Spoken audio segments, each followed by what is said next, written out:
ನಂತರ ಬಹಳ ಒಂದು ವಿಚಿತ್ರ ಘಟನೆ ನಡೀತು. 1911ರಲ್ಲಿ ಜರ್ಮನಿಯ ಬರ್ಲಿನ್ನಲ್ಲಿ ನಡೆದ ಸ್ಟುಟ್ಬರ್ಗ್ ಅಂತ ಅಲ್ಲಿ ನಡೆದ ಅಂತಾರಾಷ್ಟ್ರೀಯ ಸಮಾಜವಾದಿ ಸಮ್ಮೇಳನದಲ್ಲಿ ಮೇಡಮ್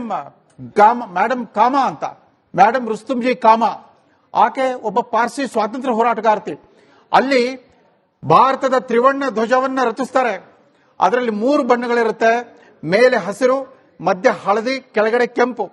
ಅಂದ್ರೆ ಹಿಂದೂ ಧರ್ಮ, ಬೌದ್ಧ ಧರ್ಮ ಮತ್ತು ಇಸ್ಲಾಂ ಧರ್ಮ 3 ಧರ್ಮಗಳ ಬಣ್ಣಗಳಿರುತ್ತೆ. ಮೇಲ್ಗಡೆ 8 ಕಮಲಗಳಿರುತ್ತೆ. ನೋಡಿ, ಇವತ್ತು ಭಾರತೀಯ ಜನತಾ ಪಕ್ಷಕ್ಕೆ ಆ ಇತಿಹಾಸವನ್ನು ಯಾರು ಮೆಲುಕು ಹಾಕಿಲ್ಲ. ಮೇಲಿನ ಹಸಿರು ಬಣ್ಣದ ಪಟ್ಟಿಯಲ್ಲಿ 8 ಕಮಲಗಳಿರುತ್ತೆ. ಅಂದ್ರೆ ಅವತ್ತಿನ 8 ಪ್ರಾಂತಗಳು, ಅಖಂಡ ಭಾರತದಲ್ಲಿ 8 ಬೇರೆ ಬೇರೆ ಪ್ರಾಂತಗಳನ್ನು ಪ್ರತಿನಿಧಿಸ್ತಕ್ಕಂಥ 8 ಕಮಲಗಳು. ಮಧ್ಯದಲ್ಲಿ ಒಂದೇ ಮಾತರಂ ಅಂತ ದೇವನಾಗರಿ ಲಿಪಿಯಲ್ಲಿ ಒಂದೇ ಮಾತರಂ ಅಂತ ಬರೆದಿದ್ದ ಆ ತ್ರಿವರ್ಣ ಧ್ವಜವನ್ನು ಹಾರಿಸಿದ್ರು. ಅದು ಜರ್ಮನಿಯಲ್ಲಿ, ವಿದೇಶದ ನೆಲದಲ್ಲಿ ಜರ್ಮನಿ ಹಾರಿಸಿದ್ರು ಮೇಡಮ್ ಕಾಮಾ ಅನ್ನೋ ಸ್ವಾತಂತ್ರ್ಯ ಹೋರಾಟಗಾರ್ತಿ. ಇದೇ ರೀತಿ ಚರಿತ್ರೆ ಬರುತ್ತೆ. ಮುಂದೆ ಕಾಂಗ್ರೆಸ್ ಕೂಡ ಇದನ್ನ ಅಧಿಕೃತವಾಗಿ ಎಲ್ಲ ಕಾಂಗ್ರೆಸ್ ವೇದಿಕೆಗಳಲ್ಲಿ ಒಂದೇ ಮಾತರಂ ಗೀತೆಯನ್ನು ಹಾಡಬೇಕು ಅಂತ ಶುರು ಮಾಡಿದ್ರು. ಅದಾದ ನಂತರ 1930ರಲ್ಲಿ ಈ ಮುಸ್ಲಿಂ ಲೀಗ್ ಹುಟ್ಕೊಳ್ತು. ಅಂದ್ರೆ ಮೊಹಮ್ಮದ್ ಅಲಿ ಜಿನ್ನಾ ಅದುವರೆಗೂ ಕೂಡ ಒಬ್ಬ ರಾಷ್ಟ್ರೀಯತಾವಾದಿ ಸ್ವಾತಂತ್ರ್ಯ ಹೋರಾಟಗಾರರೇ ಆಗಿದ್ರು. ತುಂಬಾ ಸೆಕ್ಯುಲರ್ ಮನೋಧರ್ಮದ ಒಬ್ಬ ಬ್ಯಾರಿಸ್ಟರ್. ಈ ಮೊಹಮ್ಮದ್ ಅಲಿ ಜಿನ್ನಾ ಅವ್ರಿಗೆ ಇದ್ದಕ್ಕಿದ್ದಂತೆ ಇಸ್ಲಾಮಿಕ್ ಪ್ರತ್ಯೇಕತಾವಾದದ ಒಂದು ವಿಚಾರ ಅವ್ರ ತಲೆಯಲ್ಲಿ ಬಂದ್ಬಿಡುತ್ತೆ. ಆಗ ಅವರು ಈ ಒಂದೇ ಮಾತರಂ ಗೀತೆಯನ್ನ ವಿರೋಧಿಸ್ತಾರೆ. ಇಲ್ಲ, ನಮಗೆ ಹಾಡಲ್ಲ, ಅದರಲ್ಲಿ ಅನೇಕ ಹಿಂದೂ ದೇವರುಗಳ ಪ್ರಸ್ತಾಪ ಇದೆ ಇತ್ಯಾದಿ ಅವರು ಪ್ರತಿರೋಧ ಬಂದಾಗ ಕಾಂಗ್ರೆಸ್ಗೆ ದೊಡ್ಡ ಸವಾಲಾಗುತ್ತೆ. ಅವತ್ತು ನೋಡಿ, ಮಹಾತ್ಮ ಗಾಂಧಿ ಅವರೇ ಕಾಂಗ್ರೆಸ್ನ ಸರ್ವೋಚ್ಚ ನೇತಾರರಾಗಿದ್ರು. ಆಮೇಲೆ ಈ ಸಮಸ್ಯೆಯನ್ನು ಬಗೆಹರಿಸಲಿಕ್ಕೆ 1937ರಲ್ಲಿ ಅಖಿಲ ಭಾರತ ಕಾಂಗ್ರೆಸ್ ಸಮಿತಿಯಲ್ಲಿ ಒಂದು ಸಮಿತಿಯನ್ನು ರಚಿಸ್ತಾರೆ. ಆ ಸಮಿತಿಯಲ್ಲಿ ಇದ್ದವರು ಯಾರು? ಸುಭಾಷ್ ಚಂದ್ರ ಬೋಸ್, ಜವಾಹರ್ಲಾಲ್ ನೆಹರು, ಆಚಾರ್ಯ ನರೇಂದ್ರ ದೇವ್, ಮೌಲಾನಾ ಅಬ್ದುಲ್ ಕಲಾಂ ಆಜಾದ್, ಇವರೆಲ್ಲ ಒಂದು ಸಮಿತಿಯನ್ನು ರಚಿಸ್ತಾರೆ. ಆಗ ಅವರು ಸರ್ವಾನುಮತದಿಂದ ಈ ಒಂದೇ ಮಾತರಂ ಗೀತೆ ನಮ್ಮ ಖಂಡಿತವಾಗಿ ಅದೇ ನಮ್ಮ ರಾಷ್ಟ್ರಗೀತೆ, ಅದರ ಮೊದಲ 2 ಪಂಕ್ತಿಗಳನ್ನು ಮಾತ್ರ ನಾವು ಹಾಡೋದು, ಉಳಿದ 4 ಪಂಕ್ತಿಗಳನ್ನು ಬೇಡ ಅನ್ನೋ ತೀರ್ಮಾನ ಮಾಡ್ತಾರೆ. ಅಲ್ಲಿಂದ ಆಚೆ ಸ್ವಾತಂತ್ರ್ಯ ಬಂದು ಸಂವಿಧಾನ ಅನುಷ್ಠಾನಗೊಳ್ಳುವವರೆಗೂ ಕೂಡ ಒಂದೇ ಮಾತರಂ ಗೀತೆನೇ ಚಾಲ್ತಿಯಲ್ಲಿತ್ತು. ಅದು ನಿರಂತರವಾಗಿ ಪ್ರೇರಣೆ ಕೊಡ್ತಾ ಬಂತು. ದೇಶವನ್ನ ಹಿಂಗೆ ಒಗ್ಗೂಡಿಸಿದ, ದೇಶದ ನಿವಾಸಿಗಳನ್ನ ಒಗ್ಗೂಡಿಸಿದ ಗೀತೆಯನ್ನ ನೆಹರು ಅವರು ತುಂಡರಿಸಿಬಿಟ್ರು. ಅದರಲ್ಲೂ ಜಿನ್ನಾ ಮಾತು ಹೇಳ್ಕೊಂಡು ಅನ್ನೋ ಆಪಾದನೆ. ಮೋದಿ ಅವರು ಅದ್ಯಾಕೋ ನೆಹರು ವಿಚಾರ ಬಂದಾಗಲೆಲ್ಲ ಸ್ವಲ್ಪ ಕಠೋರವಾಗಿ ಮಾತಾಡ್ತಾರೆ. ಅವರ ಇವತ್ತಿನ ವಾದ ಸರಣಿ ಏನಿತ್ತಲ್ಲ, ಜನಗಣಮನ ಕೂಡ ಅಷ್ಟೇನೆ. ಜನಗಣಮನ ಒಟ್ಟು 5 ಪಂಕ್ತಿ ಇತ್ತು. ಅದರಲ್ಲಿ ಮೊದಲ 2 ಪಂಕ್ತಿಗಳನ್ನು ಮಾತ್ರ ಆರಿಸ್ಕೊಂಡ್ಬಿಟ್ಟು ಅದನ್ನ ರಾಷ್ಟ್ರಗೀತೆ ಮಾಡಿದ್ರು. ಒಂದೇ ಮಾತರಂನಲ್ಲಿ 6 ಪಂಕ್ತಿಗಳಿತ್ತು. ಅದರಲ್ಲಿ ಮೊದಲ 2 ಪಂಕ್ತಿಗಳನ್ನು ಮಾತ್ರ ಆರಿಸ್ಬಿಟ್ಟು ಅದನ್ನ ರಾಷ್ಟ್ರೀಯ ಗಾಯನ ಅಂತ ಮಾಡಿದ್ರು. ಜನವರಿ 24, 1950 ಅಂದ್ರೆ ನಮ್ಮ ಸಂವಿಧಾನ ಅಸ್ತಿತ್ವಕ್ಕೆ ಬರೋ 2 ದಿನಗಳ ಮುಂಚೆ, ಜನವರಿ 26ಕ್ಕೆ ಅಸ್ತಿತ್ವಕ್ಕೆ ಬಂತು. ಜನವರಿ 24ರಂದು ಸಂವಿಧಾನ ಸಭೆಯ ಅಧ್ಯಕ್ಷ ಮತ್ತು ತದನಂತರ ಭಾರತದ ಪ್ರಪ್ರಥಮ ರಾಷ್ಟ್ರಪತಿ ಆಗಿದ್ದ ಡಾಕ್ಟರ್ ರಾಜೇಂದ್ರ ಪ್ರಸಾದ್ ಅವರು ಒಂದು ಹೇಳಿಕೆಯನ್ನು ಕೊಡ್ತಾರೆ, ಅಧಿಕೃತವಾಗಿ ಪ್ರಕಟಿಸ್ತಾರೆ. ಇನ್ನು ಮುಂದೆ ಜನಗಣಮನ ಗೀತೆಯ ಮೊದಲ 2 ಪಂಕ್ತಿಗಳು ರಾಷ್ಟ್ರಗೀತೆಗಳಾಗಿ ಉಳಿಯುತ್ತೆ. ಅದರ ಸರಿಸಮಾನ ಸ್ಥಾನದಲ್ಲೇ ಈ ಒಂದೇ ಮಾತರಂ ಪದ್ಯದ ಮೊದಲ 2 ಪಂಕ್ತಿಗಳು ರಾಷ್ಟ್ರೀಯ ಗಾನವಾಗಿ, ರಾಷ್ಟ್ರೀಯ ಗೀತೆಯಾಗಿ ಅವು ಕೂಡ ನಿರಂತರವಾಗಿ ಇನ್ನು ಮುಂದೆ ಬಳಕೆಗೆ ಬರುತ್ತೆ ಅಂತ ಅಂದ್ಬಿಟ್ಟು ಸಂವಿಧಾನ ಸಭೆಯಲ್ಲೇ ಘೋಷಣೆ ಮಾಡ್ತಾರೆ. ನೀವೆಲ್ಲ ನಿಮ್ಮ ತಲೆಮಾರಿಗೆ ಅದು ಗೊತ್ತಿಲ್ಲ ಅಂತ ಕಾಣುತ್ತೆ. ನಾವೆಲ್ಲ ಮೊದಲು ಆಕಾಶವಾಣಿ, ಸರ್ಕಾರಿ ಸ್ವಾಮ್ಯದ ಆಕಾಶವಾಣಿ ಮಾತ್ರ ಒಂದೇ ರೇಡಿಯೋ ಇತ್ತು. ಅವಾಗ ಈ FM ರೇಡಿಯೋಗಳಿರಲಿಲ್ಲ. ಬೆಳಗಿನ 6 ಗಂಟೆ ಪ್ರಸಾರ ಶುರುವಾಗುವಾಗ ಒಂದೇ ಮಾತರಂ ಗೀತೆ ಬರ್ತಾ ಇತ್ತು. ರಾತ್ರಿ 11 ಗಂಟೆಗೆ ಪ್ರಸಾರ ಮುಕ್ತಾಯವಾಗುವಾಗ ಜನಗಣಮನ ಬರ್ತಾ ಇತ್ತು. ಅದಕ್ಕೆಲ್ಲ ನಾವು ಒಗ್ಗೋಗ್ಬಿಟ್ಟಿದ್ವಿ. ಅಷ್ಟರ ಮಟ್ಟಿಗೆ ಸಹಜವಾಗಿ ಒಂದೇ ಮಾತರಂ ಮತ್ತು ಜನಗಣಮನ ರಾಷ್ಟ್ರಗೀತೆಗೆ ನಾವು ಒಗ್ಗೋಗ್ಬಿಟ್ಟಿದ್ವಿ. ಇದೀಗ ವಿವಾದ ಬರ್ತಾ ಇರೋದು ಮತ್ತೆ ಆ ನೆಹರು ಅವರು ಒಬ್ಬರನ್ನೇ ಇವ್ರು ಬೆರಳು ಮಾಡಿ ತೋರಿಸಿದ್ ಕೂಡ ಸೂಕ್ತವಲ್ಲ ಅಂತ ಕಾಣುತ್ತೆ. ಅಂದ್ರೆ ಕೆಲವೊಂದಷ್ಟು ವಾದಗಳನ್ನ ಕೂಡ ಮುಂದಿಡ್ತಾರೆ ಸರ್. ಸುಭಾಷ್ ಚಂದ್ರ ಬೋಸ್ ಅವರಿಗೆ ಬರೆದ ಪತ್ರದಲ್ಲಿ ನೆಹರು ಅವರು ಕೊಟ್ಟ ಕಾರಣಗಳು ಬಹಳ ಪ್ರಮುಖವಾಗಿ ಈ ಮ್ಯೂಸಿಕ್ ಬ್ಯಾಂಡ್, ಅದರಲ್ಲೂ ವಿದೇಶದಲ್ಲಿ ಇದನ್ನೇನಾದ್ರೂ ನುಡಿಸಬೇಕು ಅಂತಂದ್ರೆ ಈ ಜನಗಣಮನ ಕೂತ ಹಾಗೆ ಅಷ್ಟು ಅಚ್ಚುಕಟ್ಟಾಗಿ ಒಂದೇ ಮಾತರಂ ಕೂರೋದಿಲ್ಲ, ಅವರ ಅಭಿರುಚಿಗೆ ತಕ್ಕ ಹಾಗೆ ಇದನ್ನ ನುಡಿಸೋಕ್ ಸಾಧ್ಯ ಇಲ್ಲ ಅಂತ ಹೇಳಿ ಬರೆದ ಪತ್ರಗಳು ಹರಿದಾಡ್ತಾ ಇದೆ. ಹಾಗೆ ಮುಸಲ್ಮಾನರಿಗೆ ಇರಿಟೇಟ್ ಆಗುತ್ತೆ ಅನ್ನೋ ಕಾರಣಕ್ಕೋಸ್ಕರ ಕೂಡ ಅವತ್ತು ಮುಸಲ್ಮಾನರು ಪಾಕಿಸ್ತಾನ ಮತ್ತು ಬಾಂಗ್ಲಾದೇಶಗಳಲ್ಲಿ ಪ್ರತ್ಯೇಕವಾಗಿರಲಿಲ್ಲ, ಅಖಂಡ ಭಾರತ ಇತ್ತು. ಅವತ್ತು ಭಾರತದ ಒಟ್ಟು ಜನಸಂಖ್ಯೆಯಲ್ಲಿ 40% ಮುಸಲ್ಮಾನರಿದ್ರು. ಯಾಕಂದ್ರೆ ಬಾಂಗ್ಲಾದೇಶ ಮತ್ತು ಪಾಕಿಸ್ತಾನ ಕೂಡ ಭಾರತದ ಅಖಂಡ ಭಾಗವಾಗಿದ್ವು. ಅವ್ರಿಗೆಲ್ಲರೂ ಕೂಡ ಸ್ವಾತಂತ್ರ್ಯ ಹೋರಾಟಗಾರರಿಗೆ ಒಂದು ಅಳುಕು ಇದ್ದೇ ಇತ್ತು. ಎಲ್ಲಿ ಮುಸ್ಲಿಂ ಲೀಗ್ ಅತಿರೇಕಕ್ಕೆ ಹೋಗ್ಬಿಟ್ಟು ಭಾರತ ವಿಭಜನೆ ಆಗುತ್ತೆ, ಯಾರಿಗೂ ಕೂಡ ವಿಭಜನೆ ಮಾಡೋದು ಒಪ್ಪಿಗೆ ಆಗಿರಲಿಲ್ಲ, ಮಾನಸಿಕವಾಗಿ ಯಾರೂ ಆಗಿರಲಿಲ್ಲ. ಆ ಸಂಕಟದಿಂದಾಗಿ ಆವತ್ತಿನ ರಾಜಕೀಯ ಒತ್ತಡಗಳನ್ನು ಎದುರಿಸಲಿಕ್ಕಾಗದೇ ಕೆಲವು ರಾಜಿ ಒಪ್ಪಂದಗಳನ್ನು ಮಾಡ್ಕೊಳ್ಳೇಬೇಕಾಗಿ ಬಂತು. ಆದ್ರೂ ಕೂಡ ಸಾಧ್ಯವಾಗಲಿಲ್ಲ.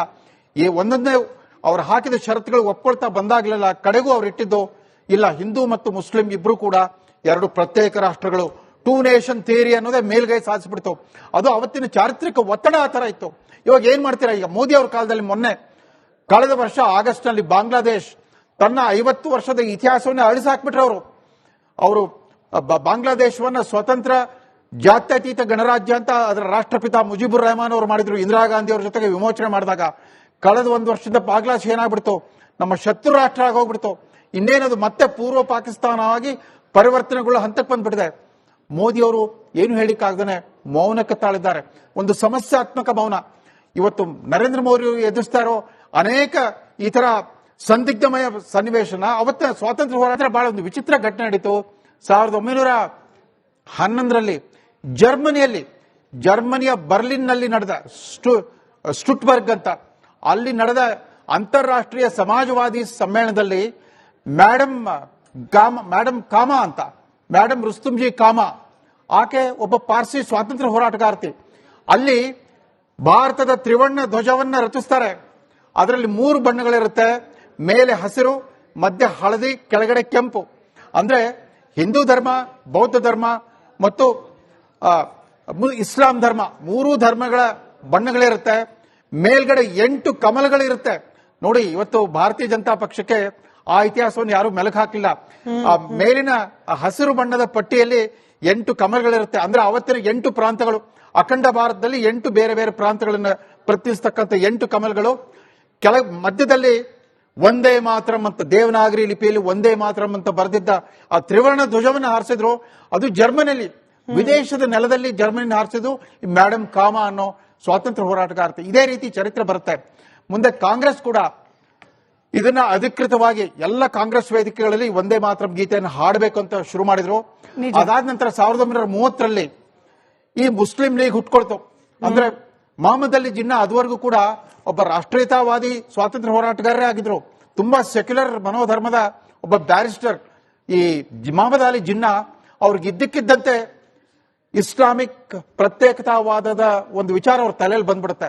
ಆಗ ಅವರು ಈ ಒಂದೇ ಮಾತರಂ ಗೀತೆಯನ್ನ ವಿರೋಧಿಸ್ತಾರೆ. ಇಲ್ಲ, ನಮಗೆ ಹಾಡಲ್ಲ, ಅದರಲ್ಲಿ ಅನೇಕ ಹಿಂದೂ ದೇವರುಗಳ ಪ್ರಸ್ತಾಪ ಇದೆ ಇತ್ಯಾದಿ ಅವರು ಪ್ರತಿರೋಧ ಬಂದಾಗ ಕಾಂಗ್ರೆಸ್ಗೆ ದೊಡ್ಡ ಸವಾಲಾಗುತ್ತೆ.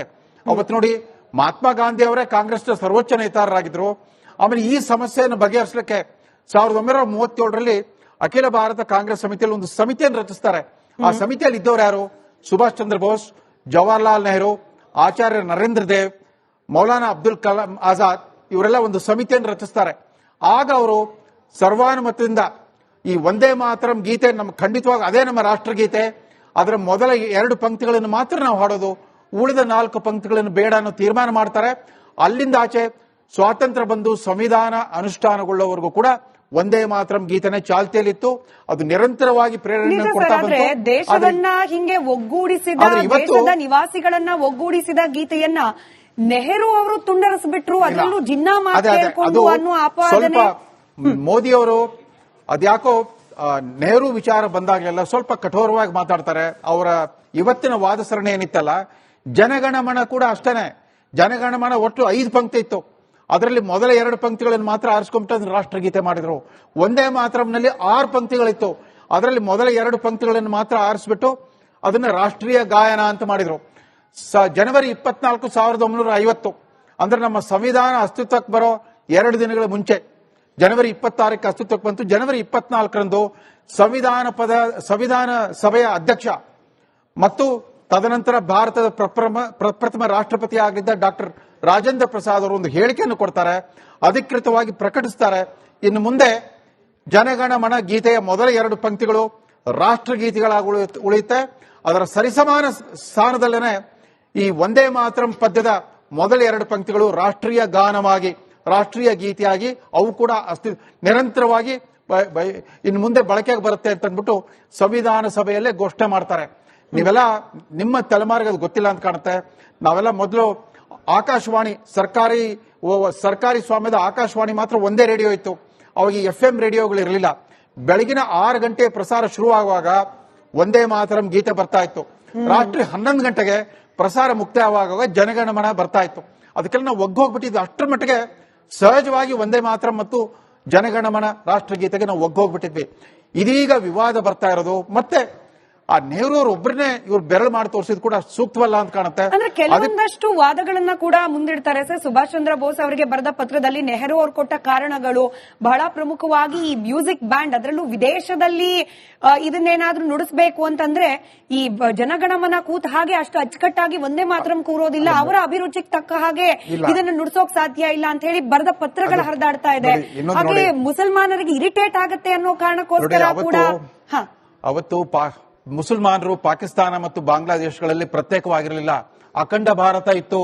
ಅವತ್ತು ಭಾರತದ ಒಟ್ಟು ಜನಸಂಖ್ಯೆಯಲ್ಲಿ 40% ಮುಸಲ್ಮಾನರಿದ್ರು. ಯಾಕಂದ್ರೆ ಬಾಂಗ್ಲಾದೇಶ ಮತ್ತು ಪಾಕಿಸ್ತಾನ ಕೂಡ ಭಾರತದ ಅಖಂಡ ಭಾಗವಾಗಿದ್ವು. ಅವ್ರಿಗೆಲ್ಲರೂ ಕೂಡ ಸ್ವಾತಂತ್ರ್ಯ ಹೋರಾಟಗಾರರಿಗೆ ಒಂದು ಅಳುಕು ಇದ್ದೇ ಇತ್ತು, ಎಲ್ಲಿ ಮುಸ್ಲಿಂ ಲೀಗ್ ಅತಿರೇಕಕ್ಕೆ ಹೋಗ್ಬಿಟ್ಟು ಭಾರತ ವಿಭಜನೆ ಆಗುತ್ತೆ. ಯಾರಿಗೂ ಕೂಡ ವಿಭಜನೆ ಮಾಡೋದು ಒಪ್ಪಿಗೆ ಆಗಿರಲಿಲ್ಲ, ಮಾನಸಿಕವಾಗಿ ಯಾರೂ ಆಗಿರಲಿಲ್ಲ. ಆ ಸಂಕಟದಿಂದಾಗಿ ಆವತ್ತಿನ ರಾಜಕೀಯ ಒತ್ತಡಗಳನ್ನು ಎದುರಿಸಲಿಕ್ಕಾಗದೇ ಕೆಲವು ರಾಜಿ ಒಪ್ಪಂದಗಳನ್ನು ಮಾಡ್ಕೊಳ್ಳೇಬೇಕಾಗಿ ಬಂತು. ಆದ್ರೂ ಕೂಡ ಸಾಧ್ಯವಾಗಲಿಲ್ಲ. ಈ ಒಂದೊಂದೇ ಅವ್ರು ಹಾಕಿದ ಷರತ್ತುಗಳು ಒಪ್ಕೊಳ್ತಾ ಬಂದಾಗಲಿಲ್ಲ. ಕಡೆಗೂ ಅವ್ರು ಇಟ್ಟಿದ್ದು ಇಲ್ಲ, ಹಿಂದೂ ಮತ್ತು ಮುಸ್ಲಿಂ ಇಬ್ರು ಕೂಡ 2 ಪ್ರತ್ಯೇಕ ರಾಷ್ಟ್ರಗಳು, 2 ನೇಷನ್ ಥಿಯರಿ ಅನ್ನೋದೇ ಮೇಲ್ಗೈ ಸಾಧಿಸ್ಬಿಡ್ತು. ಅದು ಅವತ್ತಿನ ಚಾರಿತ್ರಿಕ ಒತ್ತಡ ಆ ತರ ಇತ್ತು. ಇವಾಗ ಏನ್ ಮಾಡ್ತೀರಾ? ಈಗ ಮೋದಿ ಅವ್ರ ಕಾಲದಲ್ಲಿ ಕಳೆದ ವರ್ಷ ಆಗಸ್ಟ್ ನಲ್ಲಿ ಬಾಂಗ್ಲಾದೇಶ್ ತನ್ನ 50 ವರ್ಷದ ಇತಿಹಾಸವನ್ನೇ ಅಳಿಸಾಕ್ಬಿಟ್ರು. ಅವರು ಬಾಂಗ್ಲಾದೇಶವನ್ನ ಸ್ವತಂತ್ರ ಜಾತ್ಯತೀತ ಗಣರಾಜ್ಯ ಅಂತ ಅದರ ರಾಷ್ಟ್ರಪಿತ ಮುಜಿಬುರ್ ರೆಹಮಾನ್ ಅವರು ಮಾಡಿದ್ರು. ಇಂದಿರಾ ಗಾಂಧಿ ಅವ್ರ ಜೊತೆಗೆ ವಿಮೋಚನೆ ಮಾಡಿದಾಗ ಕಳೆದ 1 ವರ್ಷದ ಬಾಂಗ್ಲಾದೇಶ ಏನಾಗ್ಬಿಡ್ತು, ನಮ್ಮ ಶತ್ರು ರಾಷ್ಟ್ರ ಆಗೋಗ್ಬಿಡ್ತು. ಇನ್ನೇನದು ಮತ್ತೆ ಪೂರ್ವ ಪಾಕಿಸ್ತಾನವಾಗಿ ಪರಿವರ್ತನೆಗಳು ಹಂತಕ್ಕೆ ಬಂದ್ಬಿಟ್ಟಿದೆ. ಮೋದಿ ಅವರು ಏನು ಹೇಳಿಕ್ಕಾಗ್ದೇ ಮೌನಕ್ಕೆ ತಾಳಿದ್ದಾರೆ. ಒಂದು ಸಮಸ್ಯಾತ್ಮಕ ಮೌನ. ಇವತ್ತು ನರೇಂದ್ರ ಮೋದಿ ಎದುರಿಸ್ತಾ ಇರೋ ಅನೇಕ ಈ ತರ ಸಂದಿಗ್ಧಮಯ ಸನ್ನಿವೇಶನ ಅವತ್ತಿನ ಸ್ವಾತಂತ್ರ್ಯ ಹೋರಾಟ